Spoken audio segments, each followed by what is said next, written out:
You're listening to WCOM LP 103.5 FM Carborough and Chapel Hill. It's a Tuesday, it's 5 o'clock, and that only means one thing. It's time for another round of Snarky Faith with your host, Stuart Deloney. This is a space where we irreverently wrestle through life, culture, and spirituality, all with our heads in the clouds, our tongues in our cheeks, our hearts in our sleeves, and our feet on the ground. At Snarky Faith, the questions or even the answers are never the point. It's all about the conversation.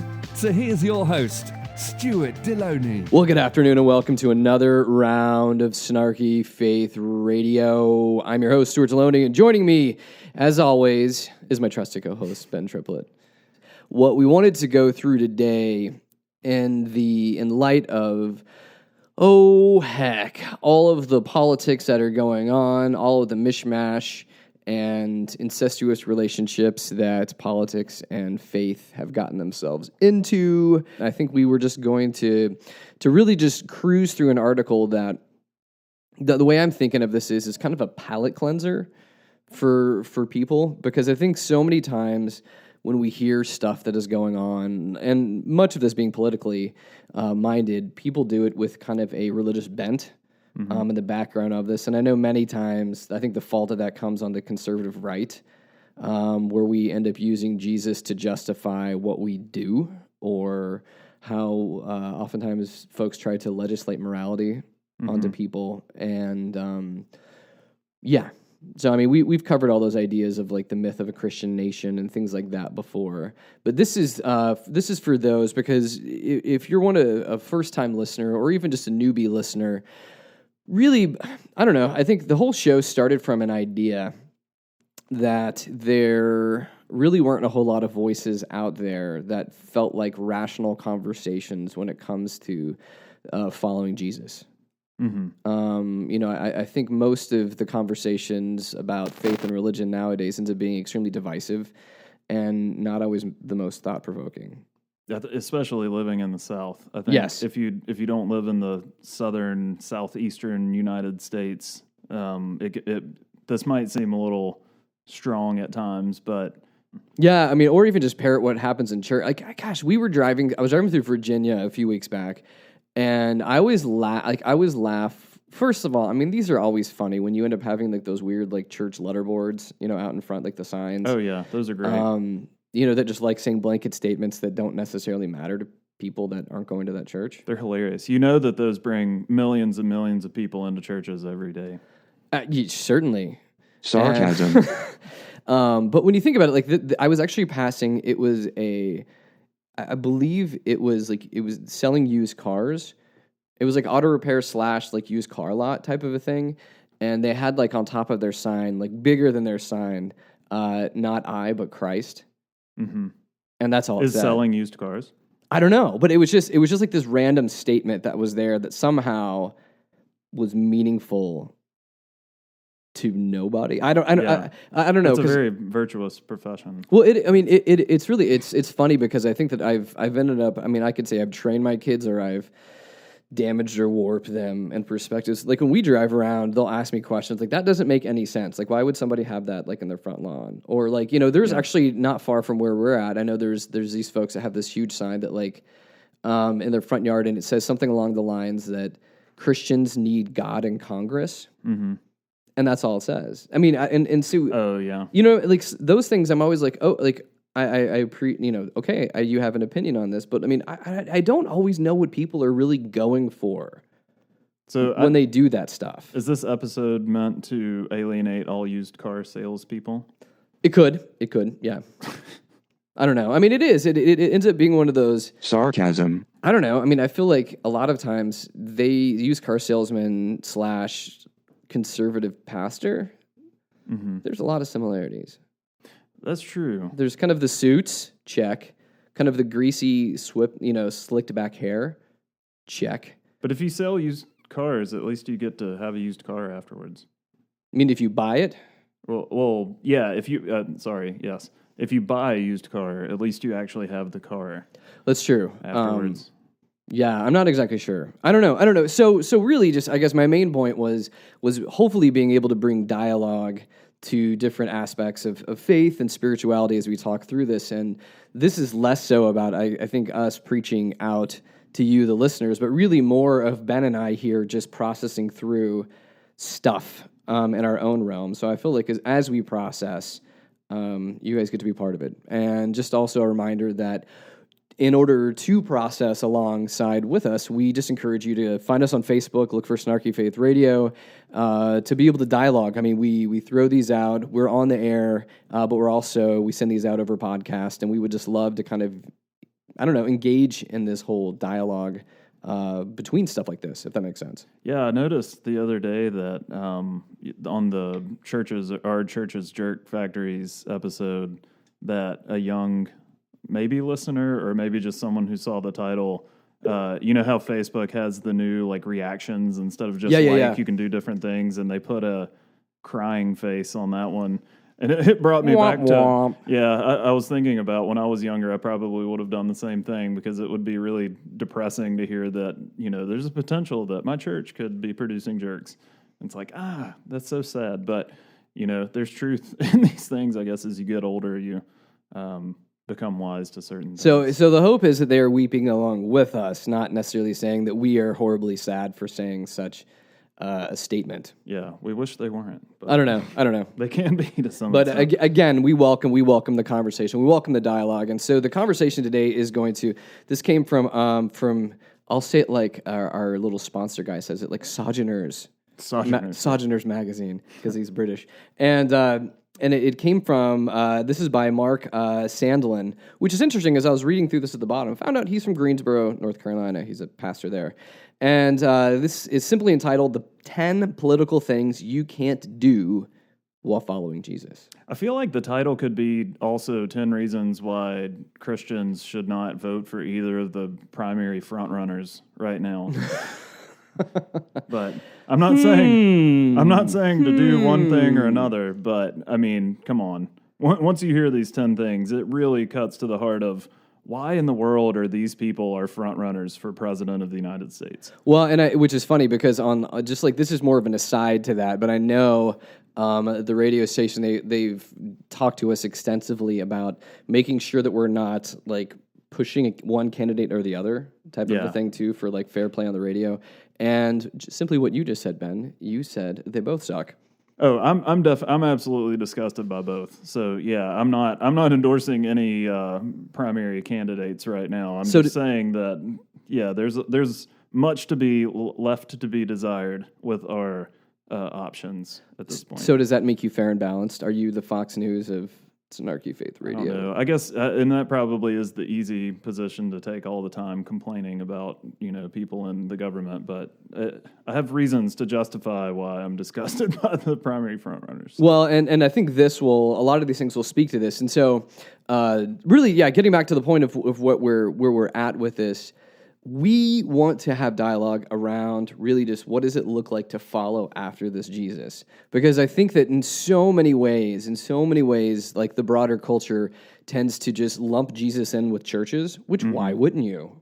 I mean, the assumption is a solid one there, but much of the dialogue that we have here is the fact that I think the churches have moved in a certain direction. I'm not saying all of them, but I am saying a lot of them have moved in one direction, and I don't know, is it too bold to say that kind of Jesus got left out in the process?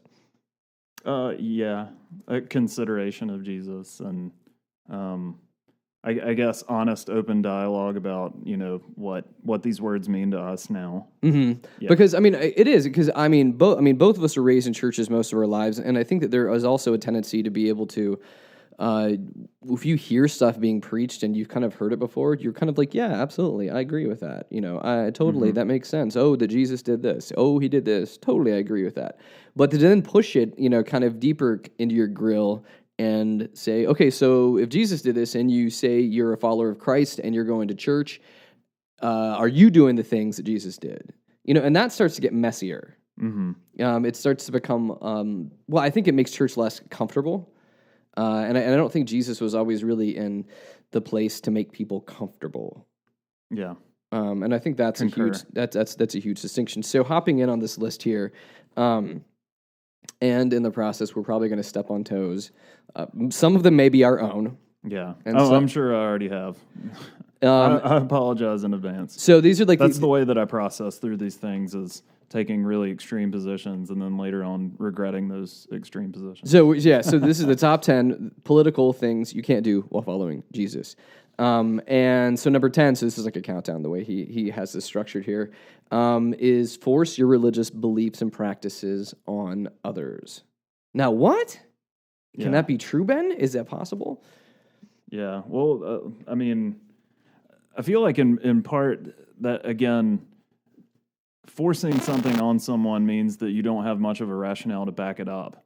I mean, there are always elements of, I guess, persuasion, or, when you're speaking with someone, we all are situated in certain positions, and we're going to kind of speak from those positions. But I feel like with Jesus, it was more of an inviting position than a, get over here now. Well, like Scorpion from Mortal Kombat. But it makes Sorry, me... that was a terrible reference. No, but it makes me think of times, there was times where Jesus would give a hard teaching, and then it would say, and the crowd thinned. Right. And people would leave. And he didn't, chase after them, what's the matter with you? Hey, I'm Son of God, get back here. Yeah. Type of a thing like that. You must listen to us. And I think, and it's a hard thing. It's a real hard thing because, on one hand, in the Bible, you have this whole notion of free will and free choice. That we are beings where God does not force himself upon us. And then on the flip side, you also have this call that we would have in the Gospels to the Great Commission to go out and make disciples. And I think what begins to happen in that, in the Great Commission call, when it says to go and make disciples, I think that we have heard it to say go and make churches or go and make converts. And I think that's different than when we say go and make disciples of people. Yeah, I mean, there's definitely, I feel like another thing to bring into context is, around Jesus's time and hundreds of years before Jesus's time, governments were pushing religion on people constantly. And the only one that comes to mind that I guess didn't do that quite as much was Persia. It was, they were more of a, just sort of, as long as people are getting along, then we're going to, let this coexist. But then the Greeks come in and kind of put, idols up in the temple again. And the Assyrians did it, the Babylonians did it, the Romans did it, destroying temples and sort of putting their foot down on the religious stance. And so it does seem sort of self-defeating if Jesus were to come and sort of do the same thing that every other big sort of national government, culture, civilization did before him. That wouldn't be very subversive if he came in sort of with his iron scepter and, instilled state or government religion. Yes, upon things like that. Yeah, I'm with you there. I mean, so what are you saying about, but didn't Jesus come here and found America as a Christian nation?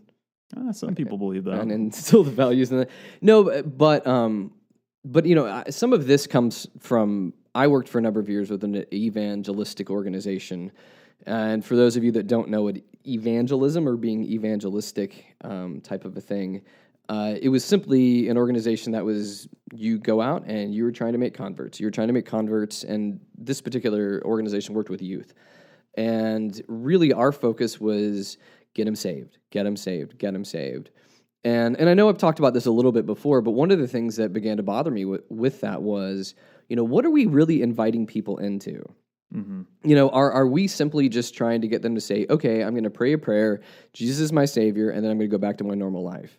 And, I think in many ways, that's what evangelism has become to people. As long as we can make them really just kind of have a logical thought process of saying, yes, I understand what this means, and yes, I want this, but it doesn't require something greater. And I think that one thing that's been lost, and I think some of it is just a matter of the way our culture has moved, is that when we think of evangelism, we think of it in terms of words and not necessarily actions. And when you begin to think of the process of discipleship, which would be walking with somebody on a spiritual journey, that aspect is very much more about actions and less so about words. Yeah. Now, I think that they're both important, but I think that oftentimes we've made it all about the words. And even the idea of calling someone a Christian, which would be just like a little Christ, is really kind of what you're saying within that. And so I think that whole idea of discipleship, it's not about compulsion. It's about somebody walking with you in the journey. I also think that in that vein that people make it about the immediate, I want to hear you say it now. I want to hear you say this formula now so that I can be sure that you have been led to Christ. And generally there's not a ton of follow-up. But I can just say, and I feel like a lot of people would corroborate this that have, walked with Christ or been a Christian for a very long time, that, it changes and there's a deepening that happens over a period of time that's very important. Relationships work that way, right? When your marriage is not just about that wedding ceremony and then everything afterwards is discounted, all you focus on is the wedding ceremony. You have pictures from it and it was a great time and I think a good signal that something important happened. But at least I'll speak for myself. I feel like the last 10 years, there have been countless moments that are really important to who, Kelly and I are now as a married couple that are just as important as that wedding. So, in the same way, when we really focus on that kind of proselytizing moment of, I want you to commit to Christ. This is like totally evangelical language, like you were talking about. I want you to commit to Christ right now. I want you to say the, believer's prayer or something like that. The magic words. Yeah, and then you write that down on a card or something and hold on to it forever. That, that somehow that moment is more important than, okay, let's hang out for as long as possible. Let's hang out for the next 20 years and see how this goes, and see how this changes and develops. That really follows more of the rabbinic model too, that people would literally follow someone around and try to imitate them over time. Paul saying, "Follow me as I follow Christ," and I feel like when we make it about us and when we make it about that sort of exchange of words and like you were saying, in that moment, then it does become about what we're doing in that moment. It doesn't really, I think Jesus almost isn't super important at that point. It just becomes about what I say to you and what you say in that moment. Whereas that more rabbinic model, you have people following, these teachers for years and years, and over time they develop and they grow, and there aren't these sort of rote, I've said that word twice now. I hate when I use the same word over and over, like I'm criticizing now. But yeah, you have that sort of, you stock up on your Bible ammo, you stock up on these little phrases that are, that mean like one thing, instead of really processing and allowing those words to change and deepen over time in your experiences with those people, with other people, and learning more and more of what it means to follow Christ. Yeah, no, you're right about that. And I think that, if anybody, and again, I'm going to probably step on some toes here because I'm going to speak in overgeneralizations, but a lot of times if you've ever been around evangelists, in particular, people that have revivals and things like that, there is a huge psychological element that goes into doing that. Oh yeah, absolutely. And I remember asking some of the uppers in the organization I was working for of saying, is this what we're truly going for here? Because you're right. If I have a room full of teenagers, I know how to speak well enough and I'm also smart enough to know that I can totally emotionally manipulate them into making a decision. Now, will that decision be lasting beyond, this retreat weekend or whatever else? Well, probably not. But, a lot of these organizations and churches too, they count numbers. And so numbers do matter to them. And so when you begin to do this, it is a badge of courage in a Christian organization to be able to say, we had this many converts this year, And again, I understand, all of that stuff. And any kind of managing a business, you want to be able to have measurables in that, but you also don't want just the numbers to be the motivation of what you're doing in the midst of that. And even oftentimes, I think even when we begin to talk about what it is to follow Christ, we end up just making it this whole dichotomy of like, where do you want to go when you die? Do you want to go to heaven? Do you want to go to hell? Right. And you're almost trying to scare people into something on top of it that, let's just be honest. I mean, heaven and hell are simply just concepts. Like, we don't understand it. It is not like I can go down to the store and get myself a box of heaven or get myself a box of hell. Yeah. Do you know what I'm saying? Like, these are more just concepts in our head. And so we're trying to scare people. It almost seems like superstitiously based upon like these boogeyman concepts of what we're doing in order to do that. Well, I would even say that maybe another way of looking at it is really making that the focus in the center of why we choose to follow Christ. Then you miss out on all these other kind of deeper concepts. And going back to the relationship metaphor, I think sometimes people tend to fixate on the present, and then when things change, then they panic. They're like, "Oh no, what happened?"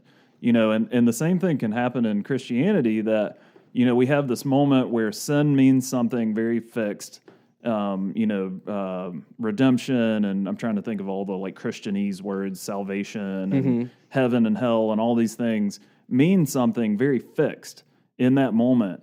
And then as we grow, if anything changes in those definitions, then we panic and we're like, what happened? Whereas, really, for people who have lived life for a while, and I'm only in my 30s, so I'm not trying to act like I, am some sort of sage or anything, but I feel like people who have lived for a while learn that, words mean so much more than when we first are introduced to like a concept or a word early on in life.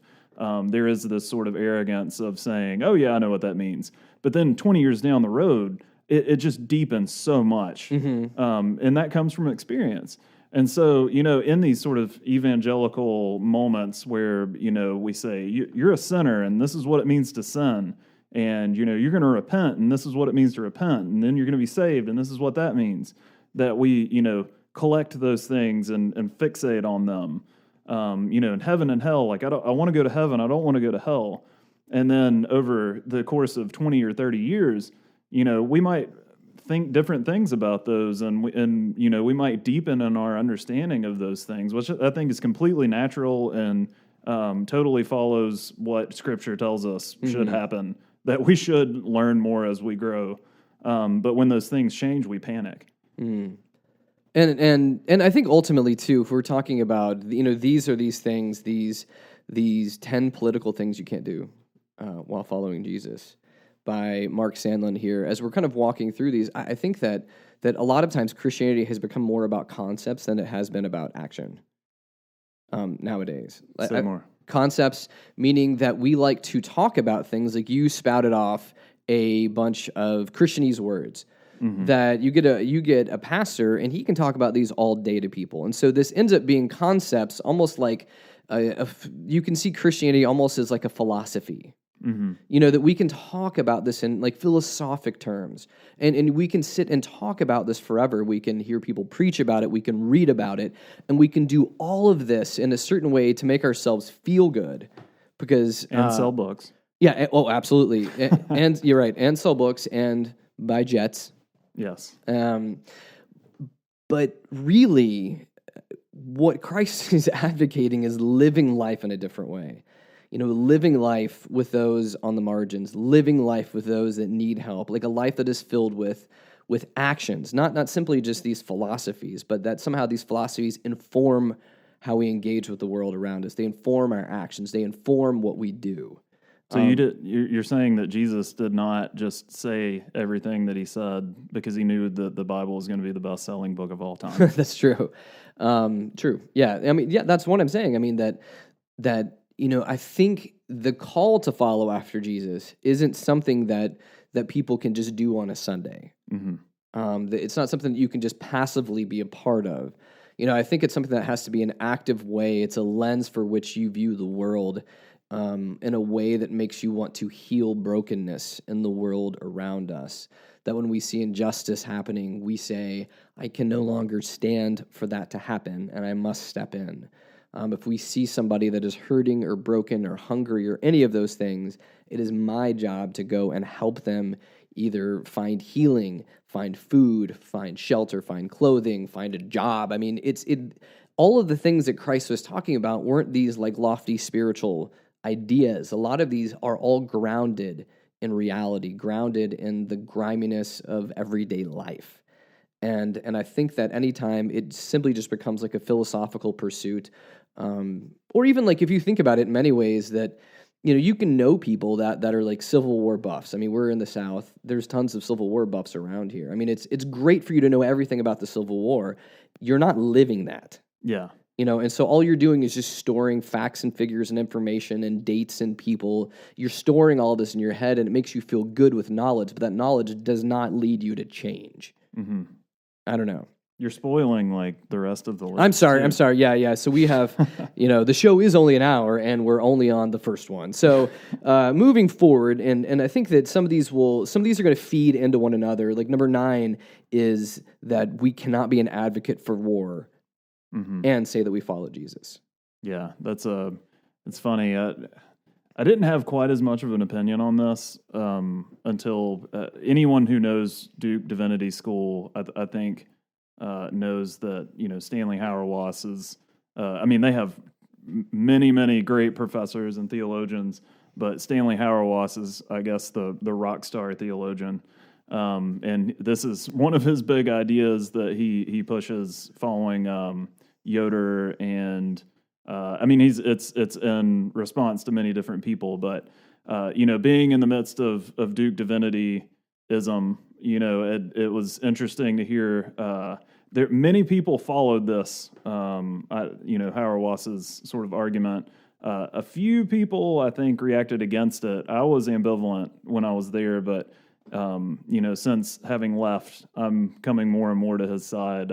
It's hard for me to understand how someone, there is this sort of idea of just war where we can come up with reasons and sort of calculate, if more people are going to get hurt than we should go to war, and those sorts of like calculating reasons. Mm-hmm. Jesus didn't really do that. He didn't say that. He didn't calculate things out. That's based on a pretty specific tradition, utilitarianism and things like that we just tend to assume are the way that we should think. But yeah, so that was many words to say that I'm coming around to that point a lot more now in my life, I think. Well, no, you're right. And I think that this whole concept of peace and peacemaking and even taking a leap into pacifism as well, too. And I think that even piggybacking off what the previous one we talked about, all of this requires something of us, mm-hmm. and I've been around people that you can talk all day about just war, and they can cite all the stuff that's happened in the past. And a lot of those concepts that they've gone through are based on kind of living in hindsight, because usually with just war stuff, people would be like, well, what would you have done about Hitler? Come on. Hitler, that's like, he's our ultimate straw man for most things. Right. He's incredibly relevant right now. Wait, is he running for president? No, that was actually. I'm sorry. I should have.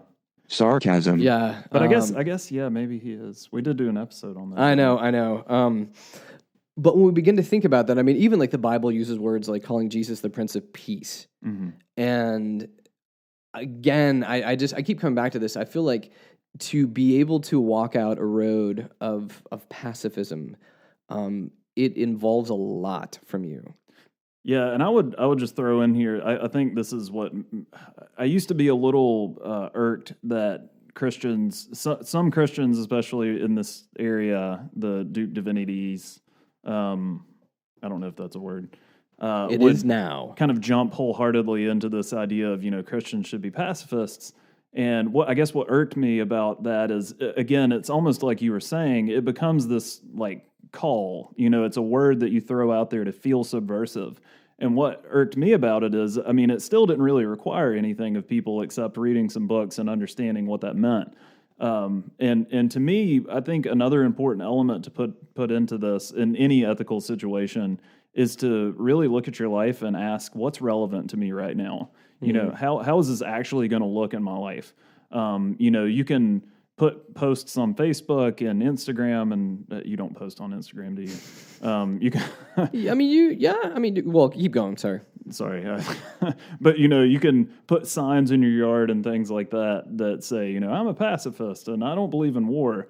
But you know, how is this actually going to look in real life? Sure. So where is violence in your life? I mean, do you really experience violence? And can you sort of live into this peacefulness in your life? I think those are really important questions to ask, especially because we just so easily, I think people in general very easily fall into ideologies, and it dismisses them from having to make, you know, choices or act in certain ways on both sides. And so, you know, just asking, okay, so pacifism, peace is obviously very important to Jesus. Like, what does that look like? Yeah. I mean, what does that look like in your space? I mean, you even mentioning that, it made me even think of when we think of peace and pacifism, in many ways, we think of them strictly based upon like nationalistic wars. Right. That we're doing that, and not the fact that we're doing violence in how we spend our money. Sure, yeah. You know, we're doing violence in our indifference to those that are hurting in the community. Mm-hmm. You know, that those are also issues that are on a local, everyday level. As opposed to, again, throwing it into the level of being ideological and saying, oh, we should not be in Afghanistan, oh, we should not be in Iraq, and then doing nothing more about it besides just being a critic and just kind of someone sitting in the stands commenting and complaining about stuff to feel smart. Right, like, you know, here's an example. So you say, you know, we're not going to go to, we shouldn't have gone to Iraq. That was terrible for us to do. And yet I'm not going to go into this neighborhood and meet people because I'm scared that I'm going to get shot. Mm-hmm. You know, that to me is hypocrisy at its finest. And I see that in neoliberalism, that people champion these sort of virtues that they think, you know, justice and pacifism and generosity, these things are really important, but they'll only do it to the extent that they don't really have to give very much of themselves, and not really sort of look at their lives and say, okay, how am I actually adding to these problems? And I think Hauerwas does point out that there is this sort of false peace of tolerance where and I've talked about this before, so it's a little, hopefully not getting ad nauseum, but that, you know, we do say that we like peace and we sort of champion peace and tolerance, but sort of underneath the surface, there's still a lot of division and hate and violence going on that, you know, I'm not going to go into this area, or I'm not going to get to know these people. You know, institutional racism, I think, is sort of underneath that blanket of false peace. You know, like you said, spending money, I think, you know, certain things just cover over and make us feel okay about things when really underneath the surface, some kind of crummy stuff is still going on. Well, and it's, I mean, and again, I think that grounding us in all of this, which is something that we can return to in the Bible, where it begins to talk about how God is love. Mm-hmm. And that Christ's call is for us to love God and to love others. And I think oftentimes that we just assume love is more of a feeling as opposed to love being an action. And what I mean within that is that, you know, I can sit and have, oh, I love this, I love that. But if I am really putting much like what you're saying, like if I'm really believing in all of this, if I'm really wanting to show someone love, it's going to require something of me. Mm-hmm. And it's going to require some sort of an action of me to be able to step into, maybe it is stepping into areas that make us feel uncomfortable. Maybe it is us helping people in a way that ends up kind of requiring sacrifice of us, whether it be based on time or funds or whatever we're giving to these other parties. And I think the difference is, I think it's one of these things that you don't always... I guess ultimately what I'm trying to say is these are things that are never solved in our lives. Mm-hmm. You know, these actions of walking these things out, it's a constant walking them out. Like, it isn't like, oh, yes, I have achieved peace. Yeah. You know, I have achieved this, therefore I can check the box and move on to the next virtue of what it means to be a very holy Christian. Or maybe to put it another way, action is always going on. There's never a moment where we're not making, choices or acting in some way and influencing people. And so I think sometimes we think of every decision that we make or every action that we take as this sort of conscious process of, okay, this is what I want, and so I'm going to think it, and then I'm going to do it. But I mean, really, we live life every day. We buy things, we go outside or stay inside and, look on the internet, or, by not going outside, we're still making a choice, So I just think that in all of these, that we need to consider, okay, what does my life look like every day? And how does that sort of fit in or not fit in with the way that Jesus's life looked every day? Does that make sense? Well, yeah, and I guess last words on this current one moving forward, but when we begin to talk about this concept of love, like I will tell you that I love my children, but I think that ending up for me to live out what that means to love my children, it could be when it's like 11 o'clock at night and my kids are like, oh yeah, I have to finish this project. And I could tell them, I love you, but I'm going to bed. Mm-hmm. And so sometimes the fact, by loving someone or doing something, it's being able to help or step into situations when it is uncomfortable. And again, I think sometimes being able to step into that is what begins to define the things that we love. So moving to number 8, because somehow we're supposed to go through 10 of these in the hour. And apparently, as you can tell from Ben and I, we're not always good at keeping a good pace. But some of these next few ones are going to all kind of mash into each other. So number 8 is favoring the rich over the poor. And we see that in things that we do economically. We see that in things that begin to happen politically.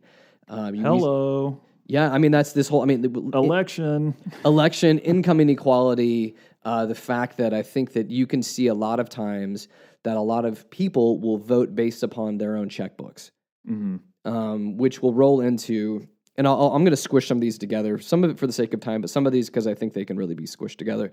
Because number 7 with that is cutting funding that hurts the least of these, or the poor, in our country and in the context that we're within. And I think that the hard thing, what begins to happen when when people think about who am I going to vote for, what are my politics, we typically do this from a very selfish standpoint. We do it based upon, some of it is based upon our values, but a lot of it is based upon what is it going to give me. Mm-hmm.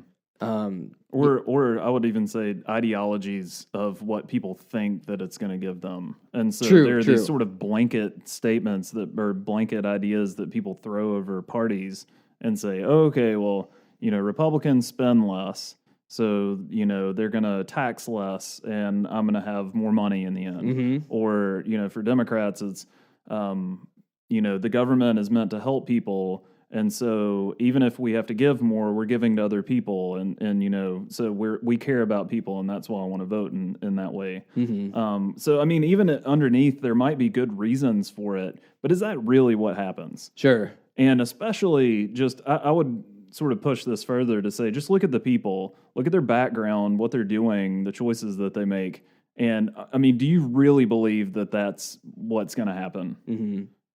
Well, and again, I think the hard thing when you look at what's going on in the political cycle, especially where we're at and where we've been through like this year, most of the promises that people are telling you are also BS. Yeah. On top of, like, we will do this, we will do this, that's really great, yes. But again, you have to realize, for somebody to be running, especially for like in something like a presidential election or something for Congress, these people are very wealthy. Mm-hmm. Oh, yeah, absolutely. And have lots of dollars behind them. And a lot of those dollars that are going into funding them all bring with them the requirement that someone's going to get something back for giving. If that means like super PACs and when people make big donations, again, it's not, none of this process is altruistic. None of this is virtuous. Let's just be honest with that. And really what we're looking at is on both sides, on the Democrat or Republican side. One thing I've seen is so much outrage at just the process of what's going on and the corruption within the process of what's going on. And I think we can end up fooling ourselves again, like you'd mentioned before. Well, I'm doing what's right, to be able to keep money in my pocket, which would be like the Republican side. Or you could have the seemingly virtuous side on the left, saying, "Oh, we're this is one way that we reach out and help the poor." But my other question for those, well, just because you voted for that, does that still mean that you're off the hook for going out and helping and feeding the poor? Bingo, you know what I mean? That's definitely my point is, regardless of where people fall on sort of their beliefs in government and I do believe that there are some people out there that really do want to try, maybe they're at a local level, maybe they're at a kind of macro level. Maybe there are people that do have good intentions, but, so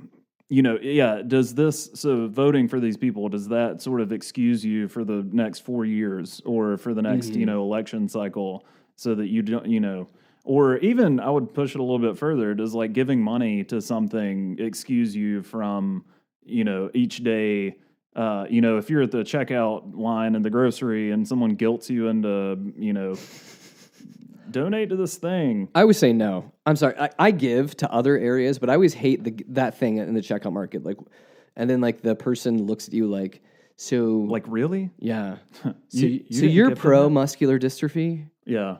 Type of a situation. Like, no. I mean, I don't like. Yeah. I would rather be more thoughtful of how I'm investing my stuff as opposed to just having it spurred upon me.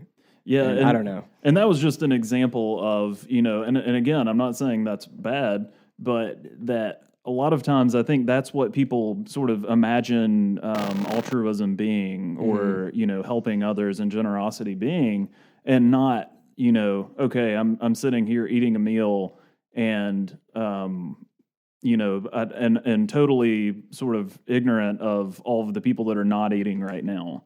Or, I mean, there's so many ways to explain this or many examples that you could give, but just, I mean, really thinking on, I keep stressing this, but really thinking on kind of an hour-to-hour, minute-to-minute level of your life and how each of those actions or the way that you're living through that day impacts the people around you. Or simply, I think what you're also saying is that voting is the bare minimum anybody can do as a form of advocacy for changing things. Meaning that like, yay, you showed up and you checked a box and turned in your ballot. Great.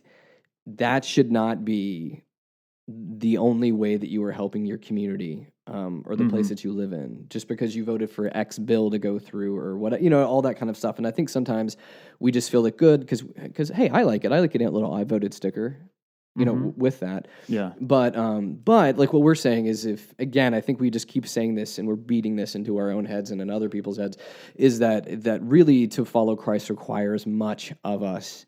And these like little light versions of advocacy or change don't work. And so on that, number 6 in this list of things that you can't do while following Jesus politically, let people go hungry. And I loved, in the article, he had this quote, which I think is so true. It's a quote from Gandhi, and Gandhi's saying that there are people in the world so hungry that God cannot appear to them except in the form of bread. And I remember working down on Skid Row in Los Angeles, and that was one of the things when we were working down there that just began to be striking to me, is that most of the missions that were down there, most of the church-funded or some sort of ministry organization, what they would end up doing is they would feed people, but they would only feed people after they've sat through a sermon. Wow.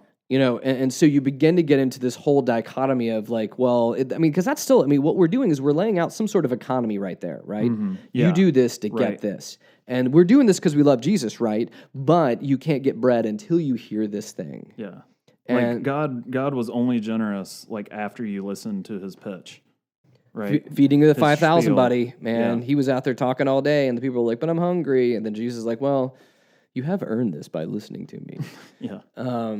No, but I think some of that, it's crazy. Sarcasm. Thank you. It's very delayed. Sorry.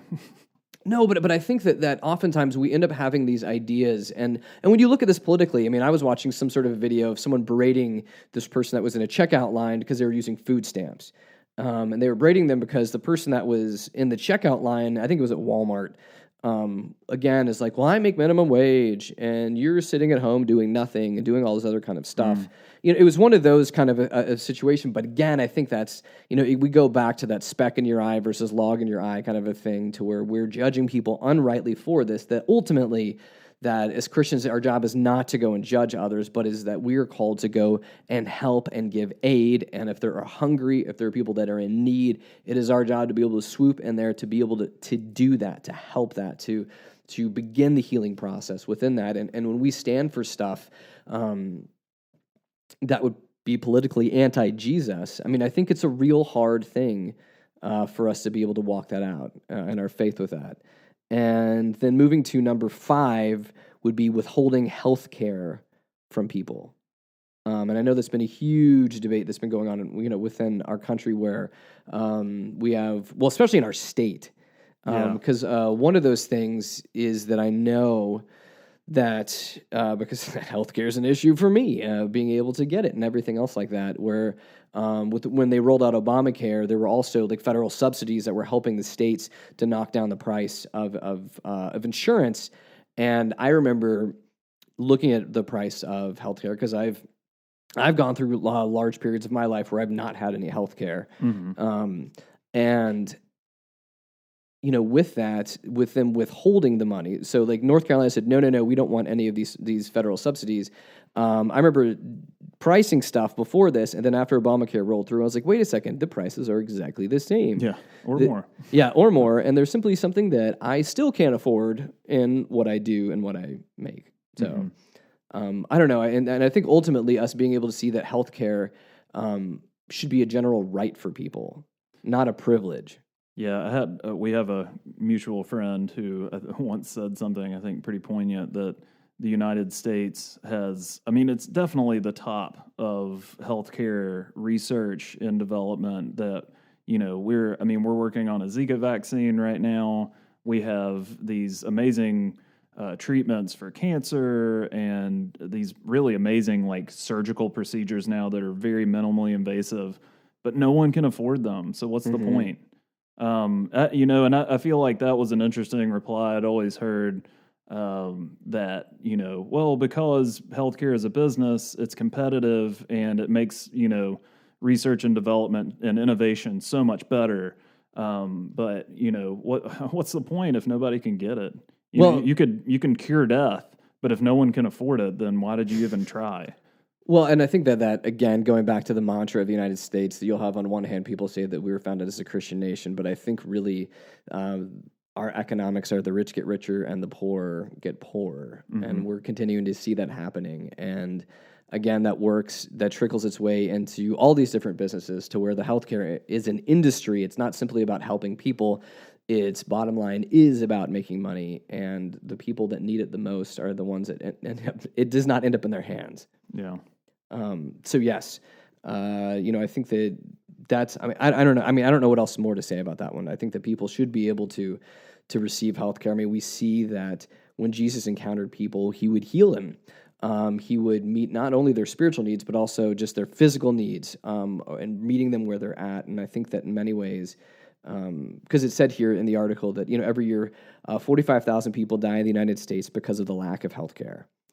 And and for us to be able to say that we are an industrialized nation, that we are one of the greatest beacons of light in the in the world today, and having stuff like that happen, it just ends up, you kind of shake your head at it, going, really, that really happens? I don't know. And so number 3, this one switches a little bit differently, but so number 3, one of the things that you can't do politically and say you're following Jesus is turn away immigrants.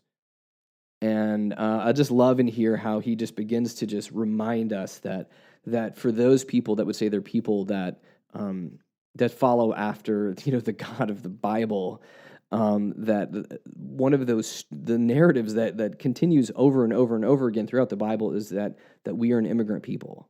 Yeah, they might as well call the Bible like the book of migration. Yeah, you're absolutely right about that.